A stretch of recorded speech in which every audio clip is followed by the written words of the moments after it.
ಮಾಧ್ಯಮದ ಸ್ನೇಹಿತರೆ, ಕರ್ನಾಟಕ ರಾಜ್ಯದಲ್ಲಿ ಯಾವಾಗ ಕಾಂಗ್ರೆಸ್ ಆಡಳಿತಕ್ಕೆ ಬರುತ್ತೆ ಆ ಎಲ್ಲ ಸಂದರ್ಭದಲ್ಲಿ ಕೂಡ ಅಧಿಕಾರಿಗಳು ಬಲಿಯಾಗ್ತಾರೆ.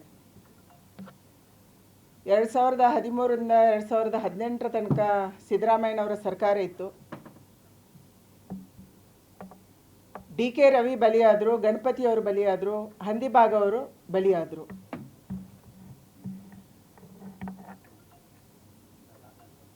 ಅಧಿಕಾರಿಗಳನ್ನು ಪ್ರೆಷರ್ ಮಾಡಿ ಅಧಿಕಾರಿಗಳಿಂದ ವಸೂಲಿ ಮಾಡಿ ಅಧಿಕಾರಿಗಳು ಮತ್ತೆ ಅವರು ಕೊಟ್ಟಂಥ ಹಣಕ್ಕೆ ಜನರಿಂದ ವಸೂಲಿ ಮಾಡಿ ಅವರನ್ನು ಪ್ರೆಷರ್ಗೆ ತಳ್ಳುವಂಥ ಒಂದು ಪರಿಪಾಠವನ್ನು ಕಾಂಗ್ರೆಸ್ ಸರ್ಕಾರ ಇಟ್ಕೊಂಡು ಬಂದಿದೆ.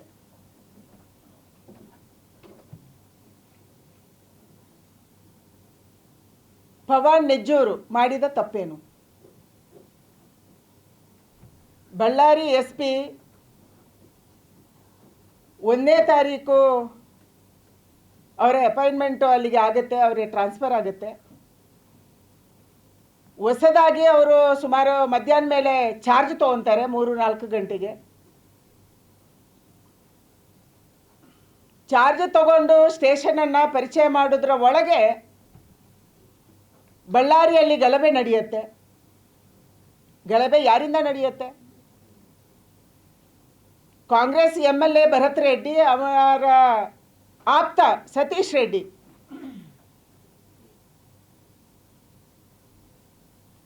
ಒಬ್ಬ ಶಾಸಕನ ಮನೆ ಮುಂದೆ ಹೋಗಿ ಕೂತ್ಕೊಂಡು ಚೇರ್ ಮೇಲೆ ಕೂತ್ಕೊಂಡು ಬ್ಯಾನರನ್ನು ಹಾಕೋದಕ್ಕೆ ಪ್ರಯತ್ನ ಮಾಡ್ತಾರೆ. ಅಲ್ಲಿ ಗಲಭೆ ಆಗುತ್ತೆ. ಕಲ್ಲು ತೂರಾಟ ನಡೆಯುತ್ತೆ.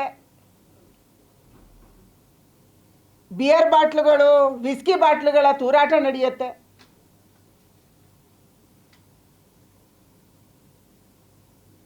ಇನ್ನೊಬ್ಬರ ಮನೆ ಮುಂದೆ ಹೋಗಿ ಬ್ಯಾನರ್ ಹಾಕುವಂಥ ಪರಿಸ್ಥಿತಿ, ಮತ್ತು ಅಲ್ಲಿ ಕೂತ್ಕೊಂಡು ಗುಂಡಾಗಿರಿ ಮಾಡಿ ಅಷ್ಟೊಂದು ದರ್ಪದಿಂದ ಬ್ಯಾನರ್ ಹಾಕಕ್ಕೆ ಸತೀಶ್ ರೆಡ್ಡಿ ಯಾರು? ಸತೀಶ್ ರೆಡ್ಡಿಗೂ ಕಾಂಗ್ರೆಸ್ ಸರ್ಕಾರಕ್ಕೂ ಏನು ಸಂಬಂಧ? ಭರತ್ ರೆಡ್ಡಿಗೂ ಏನು ಸಂಬಂಧ? ಸತೀಶ್ ರೆಡ್ಡಿಯ ಗನ್ಮೆನ್ ಆರಿಸಿದ ಗುಂಡಿನಿಂದ ರಾಜಶೇಖರ್ ಅಣ್ಣವರು ತೀರ್ಕೊಂತಾರೆ. ಇದಕ್ಕೆ ಹೊಣೆ ಯಾರು? ಭರತ್ ರೆಡ್ಡಿ ಅವರು ಇಷ್ಟೊಂದು ದರ್ಪ ತೋರಿಸಿ, ಇಷ್ಟೊಂದು ಅಹಂಕಾರ ತೋರಿಸಿ, ನಾನು ರಕ್ತ ಕುಡಿತೀನಿ, ರಕ್ತಪಾತ ಮಾಡ್ತೀನಿ, ಬೆಂಕಿ ಹಚ್ತೀನಿ ಈ ಮಾತು ಹೇಳಿದ್ರು ಕೂಡ ಇವತ್ತಿನ ತನಕ ಭರತ್ ರೆಡ್ಡಿ ಅವರ ಮೇಲೆ ಆ್ಯಕ್ಷನ್ ಆಗಿಲ್ಲ. ಈ ರಾಜ್ಯ ಸರ್ಕಾರ ಕ್ರಮ ತಗೊಂಡಿಲ್ಲ. ಯಾಕೆ? ರಾಜ್ಯದ ಮುಖ್ಯಮಂತ್ರಿಗಳು ಹೇಳ್ತಾರೆ, ನಾನು ಭರತ್ ರೆಡ್ಡಿ ಅವರನ್ನು ಭೇಟಿ ಮಾಡಲ್ಲ,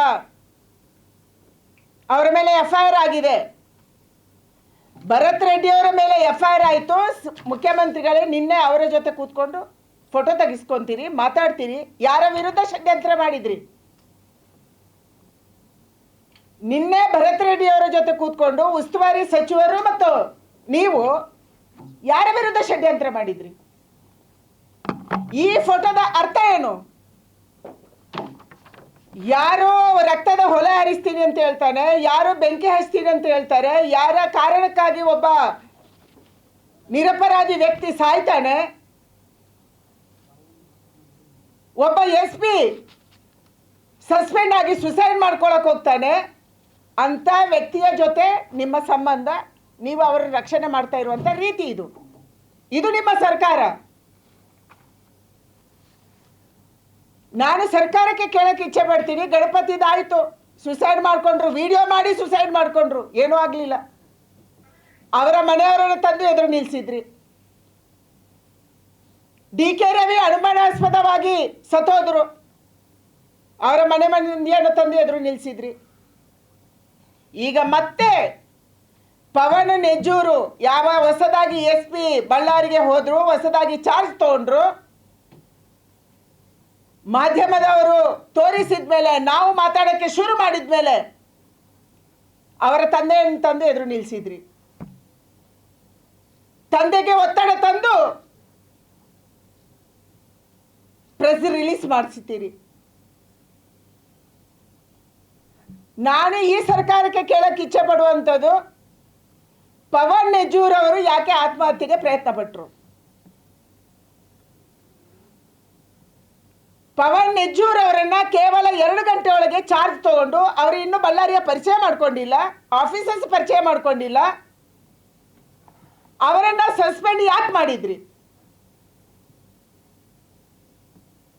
ಜಮೀರ್ ಖಾನ್ ಅವರು ಎಷ್ಟು ಬಿಡ್ಡಿಂಗ್ ಮಾಡಿದ್ರು ಬಳ್ಳಾರಿ SPಗೆ?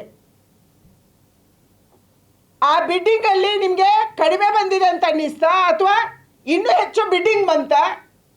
ಅದಕ್ಕಾಗಿ ಹೊಸ ಅಧಿಕಾರಿ ತರಕ್ಕೆ ನೀವು ಪ್ಲಾನ್ ಮಾಡಿದ್ರ? ಯಾಕೆ ಪವನ್ ನೆಜ್ಜೂರಿಗೆ ಸಸ್ಪೆಂಡ್ ಮಾಡಿದ್ರಿ? ಅದೇ ಜಿಲ್ಲೆಯಲ್ಲಿ ಹಲವಾರು ವರ್ಷಗಳಿಂದ ಇದ್ದಂತ ಯಾವ ಭರತ್ ರೆಡ್ಡಿ ಅಲ್ಲಿ ನುಗ್ಗುವಾಗ, ಪೊಲೀಸರನ್ನೇ ಛೇದಿಸಿ ನುಗ್ಗುವಾಗ ಅವರಿಗೆ ಸೆಕ್ಯೂರಿಟಿ ಕೊಡ್ತಿದ್ದ DYSP, ಅವರನ್ನ ಯಾಕೆ ನೀವು ಸಸ್ಪೆಂಡ್ ಮಾಡಿಲ್ಲ? ಇನ್ಸ್ಪೆಕ್ಟರ್ನ ಯಾಕೆ ಮಾಡಿಲ್ಲ? ಪವನ್ ನೆಜ್ಜೂರ್ ಮೇಲೆ ನಿಮ್ಗಿದ್ದಂತ ಕೋಪ ಏನು? ಕ್ಷಣ ಕ್ಷಣದ ಸುದ್ದಿಗಳಿಗಾಗಿ ಫ್ರೀಡಂ ಟಿವಿ ಸಬ್ಸ್ಕ್ರೈಬ್ ಮಾಡಿ, ಲೈಕ್ ಮಾಡಿ ಹಾಗೂ ಫಾಲೋ ಮಾಡಿ. ಹೊಸ ಸುದ್ದಿಗಳ ನೋಟಿಫಿಕೇಶನ್ಗಾಗಿ ಬೆಲ್ ಐಕಾನ್ ಮೇಲೆ ಕ್ಲಿಕ್ ಮಾಡಿ.